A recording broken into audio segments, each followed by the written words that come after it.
University exam में जितना अच्छा प्रेजेंटेशन आप करोगे उसका इंपॉर्टेंस होता है, क्योंकि यहाँ पे जो एग्जामिनर होते हैं वो चेकर जो होते हैं वो चेकर इस चीज को फोकस करते हैं। यहाँ पे आप कोई भी न्यूमेरिकल अगर सोल्व कर रहे हो तो उसका वर्किंग नोट भी आपको दिखाना पड़ेगा, और वो वर्किंग नोट आप क्वेश्चन के बाद में दिखाओ, ज्यादा बेटर है। यहाँ पर थ्योरी में रफ चेकिंग होती है।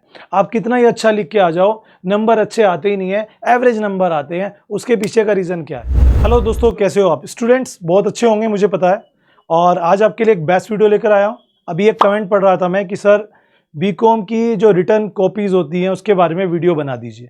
मुझे लगता है ये सही टाइम है, क्योंकि 2022 में जैसे कि आपको पता है 22-23 जो सेशन आपका चल रहा है, इसमें semester exams is near to you, आपके पास में है। और मुझे पिछले 12-13 साल का जो एक्सपीरियंस है टीचिंग का, वो मैं आपके साथ शेयर करता हूँ अपने इस चैनल पे। तो दोस्तों, बीकॉम में कॉपी चेकिंग का जो सिनेरियो है वो बिल्कुल अलग है।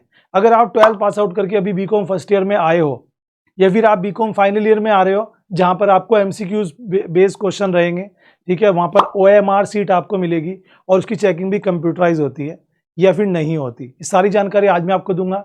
और ये बताऊंगा कि अगर आप एग्जाम देने के लिए जा रहे हो या जब भी जाओ, जब भी मेरी ये वीडियो देख रहे हो, तो क्या क्या चीजें वहां पर आपको ध्यान रखनी है। तो पहले बात करेंगे चेकिंग को लेकर, उसके बाद करेंगे बात वो चीजें जो आपको ध्यान रखनी है when you are in examination hall, जब आप हो तो आपको क्या क्या बातें ध्यान रखनी है। चैनल पर नहीं हो तो चैनल को सब्सक्राइब करके बेल आइकन प्रेस कर दीजिए। खर्चा कोई नहीं होना है, लेकिन बेनिफिट ही बेनिफिट आपको यहाँ पर मिलता रहेगा। दोस्तों, मैं पहले बात करूँ स्टूडेंट्स, अगर आपको कहूँ तो आप जब कॉपी चेकिंग की बात आती है यूनिवर्सिटी की, तो यूनिवर्सिटी कॉपी चेकिंग का स्टैंडर्ड अदर बोर्ड से बिल्कुल अलग होता है। यहाँ पर कुछ चीज़ों को पॉइंट आउट किया जाता है जो कि मुझे पता है। अब आप ये भी कह सकते हो कि सर आपको कैसे पता है, आपने क्या यूनिवर्सिटी कॉपी चेकिंग किया है? जैसे कि मैंने बताया, मुझे इतना टाइम टीचिंग में हो चुका है, तो काफ़ी सारे जो हमारे साथ हैं कलीग्स, कुछ लोग जो यूनिवर्सिटी कॉलेजेस में वर्क करते हैं, वहाँ की कॉपी चेकिंग करते हैं, कुछ एक दो मेरे रिलेटिव भी हैं। तो सबसे मैं चीज़ें नॉलेज में लेकर ही आपके सामने वीडियो बनाता हूँ। और ये वीडियो मैंने पिछले साल भी बनाई थी और उससे पिछले साल भी बनाई थी। तो जब भी जो नॉलेज है वो आपके साथ शेयर करता हूँ। आई होप आपको बहुत अच्छा लगेगा, बहुत कुछ सीखने को मिलेगा, क्योंकि गलती ना हो जाए ये सबसे इंपॉर्टेंट है। तो मैं आपको बताता हूँ यूनिवर्सिटी एग्जाम में जो कॉपी चेकिंग का सिनेरियो है वो अलग क्यों है।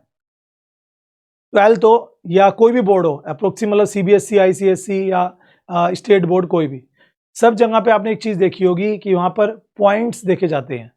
पॉइंट से आपकी चेकिंग होती है, चाहे वो मैथ्स है, चाहे वो अकाउंट्स है, चाहे वो इंग्लिश है, चाहे वो हिंदी है, ठीक है। यूनिवर्सिटी एग्जाम में ऐसा नहीं होता। यहाँ पे एक तो आपकी क्लास बढ़ चुकी है, आप हो गए हो ग्रेजुएशन में पढ़ रहे हो, तो यहाँ पर पॉइंट्स को कभी भी तवज्जो मत देना। जैसे एग्जाम्पल के तौर पे आपसे पूछा गया है कि मेरिट्स लिखो इसकी या डिमेरिट्स लिखो, और आप क्या कर रहे हो, वहां पर मेरिट डिमेरिट 10 लिख के आ रहे हो।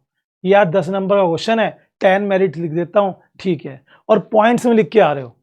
तो आप ये भी कह सकते हो सर मैंने तो पॉइंट्स में लिख दी 10 की 10, मुझे तो मार्क्स मिलने चाहिए। नहीं, यूनिवर्सिटी एग्जाम में जितना अच्छा, जितना ज़्यादा लिखोगे उसका इंपॉर्टेंस होता है। यूनिवर्सिटी एग्जाम में जितना अच्छा प्रेजेंटेशन आप करोगे उसका इंपॉर्टेंस होता है, क्योंकि यहाँ पे जो एग्जामिनर होते हैं वो चेकर जो होते हैं, वो चेकर इस चीज़ को फोकस करते हैं कि आपने एक्सप्लेन कितनी अच्छे से किया है। और यही चीज़ आपको पता होगी कि जो भी क्वेश्चंस आते हैं वो ज़्यादातर डिस्क्रिप्शन वाले ज़्यादा आते हैं, यही चीज़ आपको देखी जाती है। तो कोशिश करें कि अपनी कॉपी में जितना अच्छा हो सके उतना प्रेजेंटेशन करके आएँ। जैसे कुछ डायग्राम का यूज़ आप कर सकते हो, और किसी भी चीज़ को पॉइंट में ना लिख के उसे पैराग्राफ में लिखें। आपको लगता होगा कि मैं तो बात पूरी लिख रहा हूँ अपनी पॉइंट्स में, तो फिर मार्क्स कहाँ कट गए? आपको उसको पैराग्राफ में लिखना है। दूसरी चीज़, यूनिवर्सिटी में एक चीज़ और अलग है कि यहाँ पर आपको बी कॉपी नहीं मिलती, आपको एक ही कॉपी मिलती है, उसमें आपको पूरा एग्जाम कवर करना पड़ता है। हाँ, थोड़े से उसमें पेज ज़्यादा होते हैं, साइज बड़ा होता है, लेकिन मैं ये कहूँगा कि अगर आप एक ही कॉपी में काम करते हैं तो बस उस चीज़ को ध्यान रखना बहुत ज़रूरी, क्योंकि आपको बी कॉपी नहीं मिलेगी।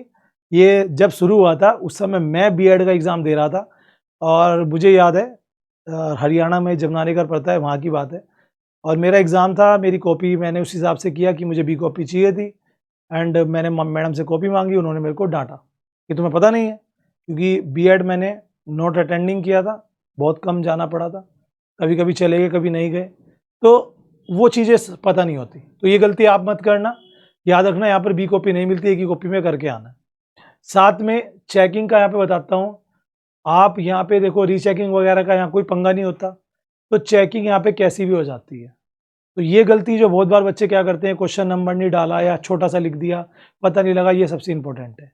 वन मोर थिंग, अभी तक आप क्या करते थे 12th में, जो भी न्यूमेरिकल किया करते थे, जैसे अकाउंट्स में बहुत सारे न्यूमेरिकल होते हैं, उसमें हम क्या करते थे यहाँ पर कि डायरेक्ट सोल्व करके लिख दिया, उसका हमें जो हमने उसको वर्किंग नोट है वो दिखाया नहीं दिखाया, उसका जो कैलकुलेशन है वो दिखाया नहीं दिखाया, चल जाता था। यूनिवर्सिटी एग्जाम में ऐसा नहीं होता। यहाँ पे आप कोई भी न्यूमेरिकल अगर सोल्व कर रहे हो तो उसका वर्किंग नोट भी आपको दिखाना पड़ेगा, और वो वर्किंग नोट आप क्वेश्चन के बाद में दिखाओ, ज़्यादा बेटर है। और उसको अलग से हाईलाइट करके कि ये वर्किंग नोट है, ये नोट है, वो आपको दिखाना पड़ेगा। ये सबसे इंपॉर्टेंट है। अकाउंट्स की मैं बात कर रहा हूँ, क्योंकि आप गलती करोगे अगर आप वर्किंग नोट नहीं दिखाओगे तो वहाँ पे आपकी गलती हो जाएगी। ठीक है दोस्तों। दूसरा, यहाँ पर थ्योरी में रफ चेकिंग होती है कुछ यूनिवर्सिटीज़ में, जैसे मैं नाम लूँ CCS यूनिवर्सिटी का, मैं पढ़ा हूँ, मुझे पता है। आप कितना ही अच्छा लिख के आ जाओ, नंबर अच्छे आते ही नहीं है, एवरेज नंबर आते हैं। उसके पीछे का रीज़न क्या है? कुछ लोग तो ये भी कह देते हैं कि यहाँ पर आँख मीच के कॉपी चेक होती है, यहाँ पर तो किसी को भी कॉपी देते हैं चेक करने के लिए। ऐसा नहीं है, रूल है, और CCTV कैमरा सुपरविजन में ही कॉपी चेक होती है।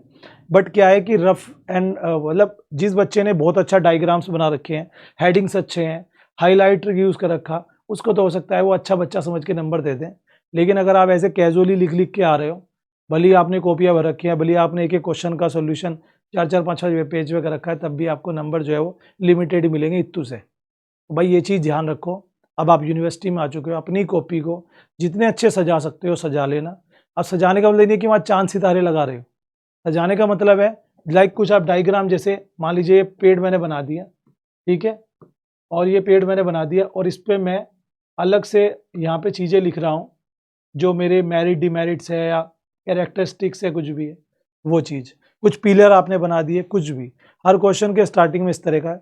मेन पार्ट को आप हाईलाइट कर सकते हो, अंडरलाइन कर सकते हो, ब्लैक से लिख सकते हो, इन्वर्टेड कॉमा में ले सकते हो। हेडिंग्स को आप हिंदी में भी और इंग्लिश में भी, दोनों लैंग्वेज में लिख सकते हो, जिससे कि इंप्रेसिव लगे। हर क्वेश्चन के एंड में कंक्लूजन लिख सकते हो, ये इंपॉर्टेंट है। और एक लास्ट में बात बता के वीडियो को एंड करूंगा। लॉन्ग क्वेश्चंस होते हैं 4-4 5-5 पेज के।